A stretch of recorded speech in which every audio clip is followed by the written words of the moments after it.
Imagine this. You step into a new space, maybe it's a high-stakes meeting, or even just an unexpected elevator ride with someone important. Before you've even really said much, a quiet, almost invisible decision is being made about you. It's not based on your CV or, your grades or even what you're wearing. Welcome to the deep dive.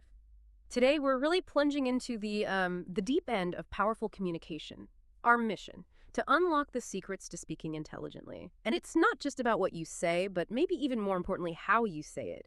Because, well, your voice and your presence, they're way more impactful than you probably realize. And here's something that might make you sit up a bit. Research from places like Princeton and Harvard shows that we form impressions of people within the first 200 milliseconds of hearing their voice. That's less than a quarter of a second. It's kind of mind-blowing, isn't it? It absolutely is, yeah. Yeah. And the crucial thing here really is that this isn't about luck. It's not some kind of, charisma you're just born with. This is a skill. It's completely trainable, and it's incredibly powerful. Your vocal signature, that's sort of your unique mix of tone, clarity, word choice. It's either quietly opening doors for you, maybe doors you don't even see, or, well, might be closing them before you even get a chance. Okay, so building on that lightning-fast impression, if our voice is that critical right at the start, how should that change how we think about, just everyday talking? Well, it means that today, speaking intelligently isn't really a bonus anymore. It's kind of become a baseline requirement. I mean, think about it. Within just a few sentences, the person listening has often already made a quiet call. Are you worth listening to? Do your ideas carry weight? Or, frankly, can they just tune you out? The people who really command attention the moment they speak, they do it with clarity, with structure, and, yeah, a definite presence. And that's not about being inherently better. It's a skill they've worked on. It's trained. And that 200 millisecond thing we mentioned, it basically means there's no real second chance if you lose them right at the beginning. The stakes are actually pretty high. Yeah, that's true. I think many of us hear intelligent speech and we think complex words, maybe academic jargon, but what does it really mean in a way that actually connects? Right. It's less about sounding like a textbook and more about speaking accurately, clearly, and truthfully.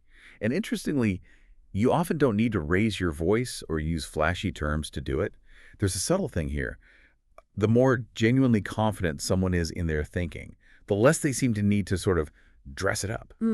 Their voice carries weight because of the depth, the meaning, the conviction behind the words.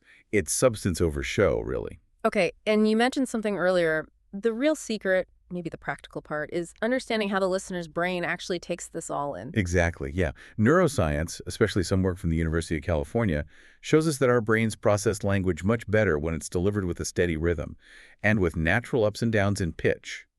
And this is key, with well-placed pauses. This isn't just, good manners, it's biological. When speech comes in like that, the brain actually releases dopamine. Really? Yeah, that pleasure and trust neurotransmitter. It makes listening feel good, easier. But if you ramble or talk too fast or just don't have those natural breaks, the brain has to work way too hard. And that leads pretty quickly to fatigue. And then, well, people just check out. Huh. That explains a lot, actually. Like those really great TED Talks. They're never rushed, are they? Never. Exactly. The speakers aren't just dumping information. They're controlling the pace. They're managing the emotion. They know when to maybe lower their tone a bit, build that trust, and they absolutely know when to pause. And it's not because they forgot their lines. It's because they want you to feel the impact of what was just said, that little silence after a strong point. It's not hesitation. It's strategic. It forces your brain to stop, process, and actually remember. It's deliberate.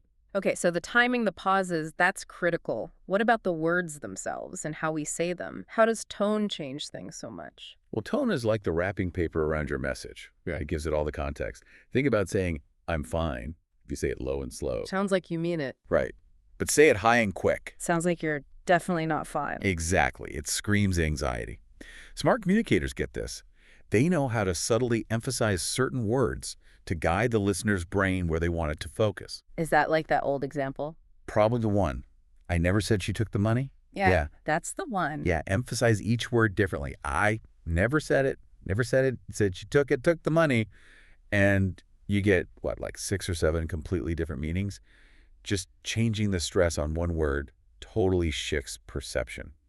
It's a quiet but really powerful tool. So interesting. Now, Einstein famously said something about explaining things simply. Ah, yes. If you can't explain it simply, you don't understand it well enough. Right. But for an audience that's, well-informed, we often feel pressure to sound super sophisticated. How do we square that circle? Brilliance with simplicity. That's a great question. It really gets to the core of it. True mastery isn't shown by using the most complex words you know. It's actually shown by your ability to take something complex and make it clear, make it accessible. Sharp thinkers use words as bridges, not walls. It takes real discipline sometimes. You have to chisel away the unnecessary stuff. Like instead of saying, he made a decision, why not just say, he decided? Simpler, cleaner. Exactly. Every extra word you cut just sharpens the point. It's about refinement.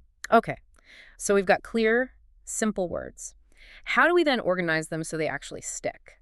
Beyond just like intro, body, conclusion. Right. That basic structure is just the skeleton. Every message definitely needs a clear journey. And that intro, main, conclusion model, it might seem basic, but there's a reason presidents, CEOs, lawyers, everyone uses it. It just fits how our brains like to receive and store information. Yeah. It creates logic, makes it memorable. But the nuance, especially for a smart audience, is how you use that structure. Knowing when to elaborate, maybe when to bring in a story. Okay, yeah. And there are other little tricks, too, like the rule of three. The rule of three. Yeah, the brain just seems wired to like things in threes. It feels complete, not too little, not too much. Think about slogans, key points, often three. And using signposts helps, too. Little phrases like, okay, let me explain, or there are two main things here. They just subtly guide the listener, keep them oriented, makes it feel organized. But sometimes, even with simple words and perfect structure, it feels like logic alone doesn't quite cut it. It doesn't move people. You're absolutely right. And that's where storytelling comes in. It's maybe the most pertinent tool we have. A short, well-placed, personal story, it can do the work of 10 logical points. Why? Because it connects emotionally. Stories let listeners see themselves in your shoes, feel empathy, understand on a different level. The key, though, is that the story isn't just random. It has to clearly lead somewhere, illustrate a lesson, connect to a value you're sharing. It bridges that gap between an abstract idea and, real life. It's the ultimate emotional guide. Let's talk about confidence. It feels like such a hurdle for so many people when they have to speak. Is it just luck of the draw, or can you actually build it? Oh, it's definitely not luck. Confidence is built. It's forged, really, bit by bit, through disciplined action. It sounds a bit cliche, maybe, but it really is about acting as if you're confident, even if inside you're shaking a little. Fake it till you make it. Sort of, but it's more about how your body informs your mind. Square your shoulders, make eye contact, stand straight. That physical posture sends signals back to your brain saying, hey, I'm here, I'm present, I'm okay. Confidence goes from the inside out, sure, but it also feeds back from the outside in. And what about the voice itself? How does that show confidence or lack of it? Well, your tone is a dead giveaway for your internal state, usually unconsciously. People who lack confidence often end sentences with a rising pitch, like they're asking a question. Yeah, I've heard that. Makes everything sound uncertain. Exactly. Whereas confident speakers tend to gently lower their tone at the end of a statement. It's like putting a nice firm period on the thought. Doesn't have to be loud, just steady, certain. It lands the thought. Okay, what about those little verbal habits? The ums, the likes, the you-knows, the basically humooties. I know I catch myself doing it sometimes. Oh, we all do. They're like these silent enemies of confidence, aren't they? They usually creep in when we're feeling a bit unsure, or when we feel that pressure to just fill every single silence. But silence is actually powerful. It signals control, thoughtfulness, just a 1-second pause before you answer a tough question, or after you make a strong point. It can actually double the impact, gives people a beat to absorb it. So lean into the silence instead of filling it. Precisely. And if you fear silence, using strong openers helps. Things like, I believe that, or my recommendation is. They immediately anchor you, establish your presence. This raises an interesting point, though. Does being effective mean we have to become some kind of perfect, polished robot speaker? Yeah. Or is there power in just being yourself? It's definitely about being yourself, but maybe an intentional version of yourself. Authenticity isn't about blurting out everything. It's about choosing what's genuinely true for you and bringing that to the conversation without putting on a mask. Sure. Sharing from real experiences, maybe even mistakes or vulnerabilities, that builds incredible trust. Why? Because people can instinctively tell the difference between a performance and someone being genuinely present. So saying something like, look, I don't have all the answers, but here's what I learned when I messed up, that actually builds credibility. Absolutely. Yeah. It shows profound self-awareness and inner strength, not weakness. And here's the unexpected part. The moment you stop trying so hard to impress, that's often when you actually start to influence. Because then you're just sharing something real, something you believe. And that connection feels genuine, not forced. It's a much stronger bond. We have spent a lot of time on speaking. Makes sense. But communication is obviously two-sided. What about the other half? Listening. Ah, yes. Listening. It's such a deep form of presence. And honestly, it's a rare skill these days, which makes it incredibly powerful. When you truly, genuinely listen, you're sending this powerful, unspoken message. I see you, I get you, I'm not just waiting to talk, I'm here to connect. And that feeling of being truly seen and heard, that's something everyone craves, and it's surprisingly hard to find. It's so easy, though, isn't it, to just nod along while you're really just planning your rebuttal or your next point. What does real active listening look like? You're right, it's far from passive waiting. Skilled listeners aren't just hearing words, they're analyzing tone. They're sensing the emotion underneath. They're Yeah. even picking up on what isn't being said, the gaps, the hesitations. They don't interrupt just to jump in. They observe, they receive fully, and then they respond in a way that shows they actually absorbed it. So their response feels more meaningful. Exactly. It lands differently because it's built on real understanding. Think about a conflict situation. Instead of jumping to defend yourself, asking something simple like, help me understand what specifically is upsetting you. That can completely change the dynamic. Shifts it from a fight to exploration. Precisely. Or in sales, really listening helps uncover the needs the customer hasn't even voiced yet. Some suggest smart communicators use maybe 50% of their energy just observing, 30% sensing the underlying stuff, and only 20% actually speaking. Ensures every word counts. Wow. That's a different ratio than most people probably use. Probably. And simple validating phrases, things like, okay, so what I'm hearing you say is, or even just, wow, I hear you, that sounds really tough. They're just niceties. They're powerful tools for connection. They can heal more than any argument. Look, the world has plenty of talkers. What it desperately needs is more deep listeners. If you master that, you gain incredible influence, build solid trust, and you become memorable for the right reasons. Okay, so let's try and weave all these threads together. The voice, the clarity, pauses, presence, listening.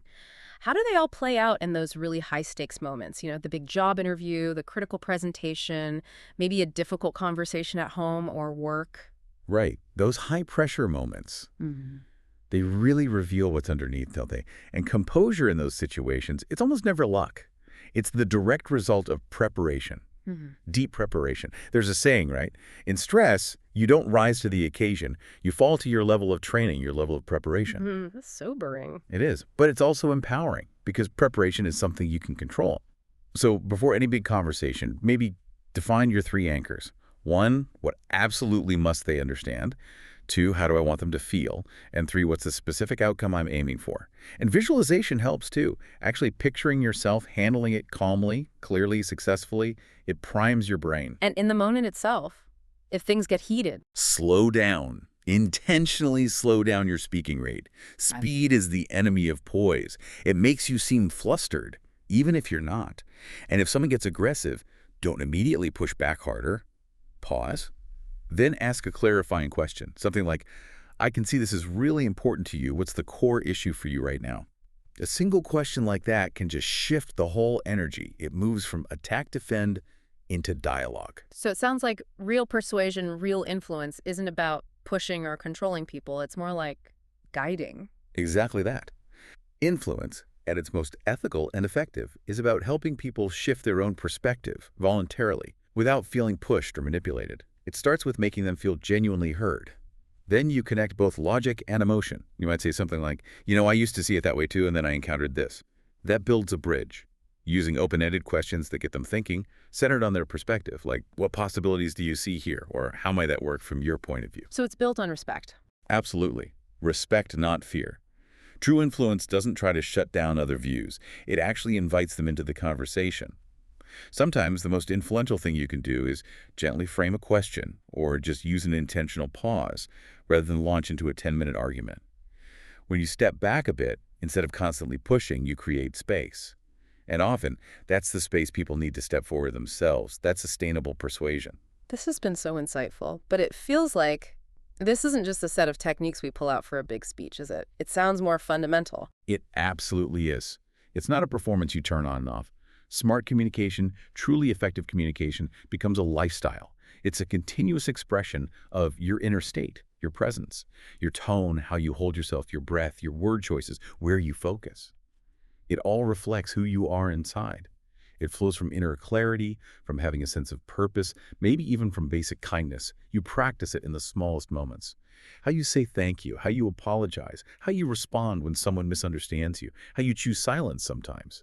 It becomes like your skin, not just a jacket you put on for special occasions. And, maybe most profoundly, how you talk to yourself directly impacts how you communicate with the world. That inner dialogue sets the stage. So for all of us listening, how do we really take this on board? How do we make smart communication part of our skin, as you said? It really hammers home that refined communication starts inside. When you cultivate that inner clarity, that presence, that respect for others, and when you make these principles a genuine part of how you operate daily, your presence itself starts to command a quiet respect. You find you don't need to shout or push so hard to convince people, because how you live, how you show up consistently, that becomes your most persuasive argument.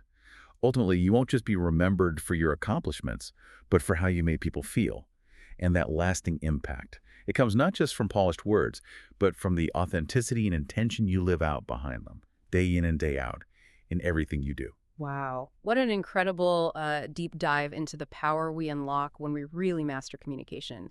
It truly can transform first impressions, connect us more deeply, and allow us to influence through real clarity and authenticity. And the amazing thing is, this skill isn't some distant goal. It's right here, right in your hands, ready to be honed. In a world that's so full of polished speeches, rehearsed lines, and frankly, a lot of noise, a truly genuine voice, that feels like a breath of fresh air. Your real influence, the lasting kind, probably lies less in saying what you think people want to hear, and more in finding the courage to speak from what's genuinely alive inside you. That truth, that authenticity, it resonates on a much deeper level, leaves a mark that no technique alone ever could. So maybe the question for all of us as we finish is, how will you use these insights? How will you turn your voice into a clearer declaration of your thinking? One word, one sentence, one conversation at a time.